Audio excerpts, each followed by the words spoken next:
Hello everybody, how are you doing? Welcome everyone, so nice to see you. Merry Christmas to you. Merry Christmas. Or as they say in Quebecois, Joyeux Noël. Joyeux Noël. There you go. Welcome to Canada everyone. It's so nice to see all of you. It's a beautiful afternoon. And if you smell anything burning, that's the sarcasm. And you know what the best part about today is? Do you know? It's not raining! Yet! Come on everybody, you don't have to stand on ceremony. In fact, you don't have to stand at all. There's plenty of places right up here to sit down, make yourself comfortable. Don't you worry about all this dirt on the ground. That'll all be gone when you leave. Go ahead, make yourself comfortable. There you go. Now gather around everybody, we're going to talk about Christmas traditions today, and I'm going to tell you about some traditions that are absolutely beautiful. And one or two of them might even be a little scary. Now before we go on, allow me to present myself. My name is Noel, and as you can see, I am no stranger to the Canadian wilderness. In fact, I like to get out and about in it as often as I can. Today we're going to talk about Christmas in Canada, the largest country in the world. Now because it is such a big country, the traditions at Christmas time are quite varied depending upon what part of Canada you are in. For example, some people in Canada are waiting for Santa Claus. People in other parts of Canada are expecting Père Noël, and still others in other parts of Canada don't know anything about either one of them. But do you believe in Santa Claus? Yes. I can't hear you. Do you believe in Santa Claus? Yes. That's the answer I like to get. There we go. Canada is very important to Santa Claus, or again, as some people call him, Papa Noel. Well, let me ask you this. What country do you think is Santa's first stop on Christmas Eve? Canada, that's right. And where do you think Santa finds the fastest reindeer? Canada, that's right. And you think Santa and Mrs. Claus have got their lovely summer home? Nope, Miami Beach. Let's face it, even Santa can only take so much snow.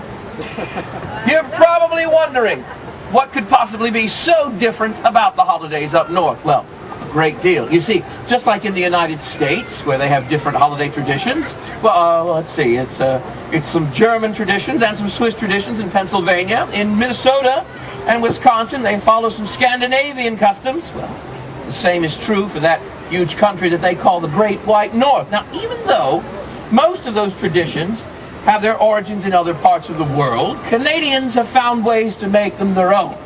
For example, the custom of Christmas trees. Now that actually started in Germany, but today most of the world's grown right here in Canada. Come on, you can do better than that. Where are they? Canada, there we go. So, I'm going to ignore that. All right. So one year on my travels throughout the Canadian provinces, from the beautiful snow-capped mountains of British Columbia in the west, all the way to Newfoundland in the east, I decided to find out for myself all about the beautiful Canadian holiday customs. He's making a list, checking it twice. Gonna find out who's naughty or nice. Santa Claus is coming to town. Okay, so it's not Rent. You remember that song, don't you, sir? Sure. Of course you do. And it scared the pants off you when you were a kid, too, didn't you?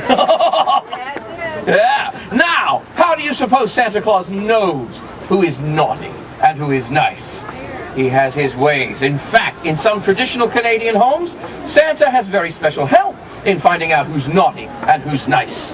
They're strange characters dressed in unusual clothing. They come to your house during the holidays and they are called Hockey players. relatives. Hockey players.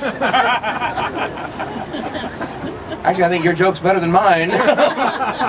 No, they're not your relatives and they're not hockey players. Actually, they are called Belsnickels.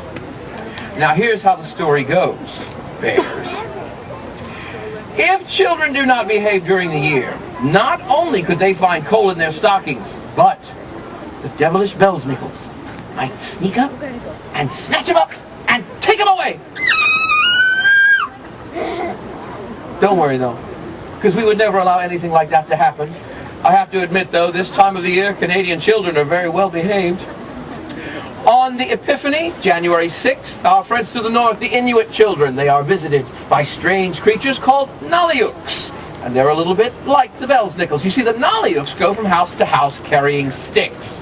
And the children come out and they all sing carols to them. Then the Nalyuks bang, bang, bang, bang, bang their sticks on the floor. And they ask the kids questions about their behavior during the year.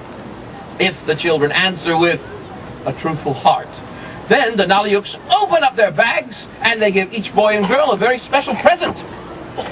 One of my favorite presents is the gift of food.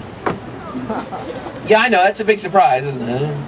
In Quebec, I have found nothing better than the old French custom of a late dinner on Christmas Eve after midnight mass. This is called le réveillon.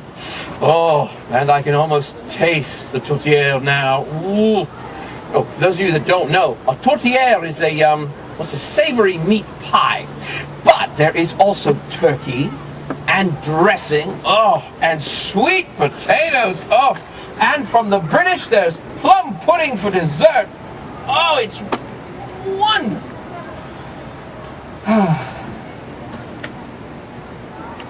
I'm sorry, what was I talking about? You don't know, you weren't paying attention either. What was I talking about? Food, that's right, food, plum pudding, the British, okay.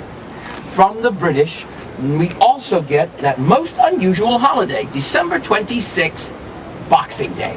See, that's the day when all the presents you don't want go back to the store. And everybody that's lined up gets to duke it out to see who goes in first. You get it? Duke it out? Boxing Day. You're not buying this for a minute, are you? Good. Actually, Boxing Day is the day when it's customary to give filled Christmas boxes or other gifts to servants or to tradesmen as a thank you for good service throughout the year. Now, this practice harkens back hundreds of years to England, when December 26th was the customary day for the churches to open up their alms boxes and to share the contents with those in need. So you see, my friends, Canada shares so many customs and traditions with so many countries and peoples, it's very difficult to say if there is actually a Canadian Santa Claus. The truth is, I have never seen him face to face. But you would do well to keep your eyes open. Why, he could be standing right in front of you and you would never know it. Well, my friends, I'm afraid I have to go. There's still lots to do before the big day. You enjoy your holidays wherever and however you spend them. But be good. You see, you not only have to answer to Papa Noel, but you also have to answer to the Nalyuks. And take my word for it, sometimes they can be bang, bang, bang, bang, bang. Mean little things. Merry Christmas, everyone. Merry Christmas. Joyeux Noël. Now, thank you all. Oh, thank you. Thanks, Mom. Now, for those of you who are paparazzi wannabes, if you have the equipment and the inclination, I've got some time I can spare for a Kodak moment. So if you care to have a photo, don't be shy. This is my friend Helena, and she'll get everything organized. Come right on up. Hi, ladies and gentlemen.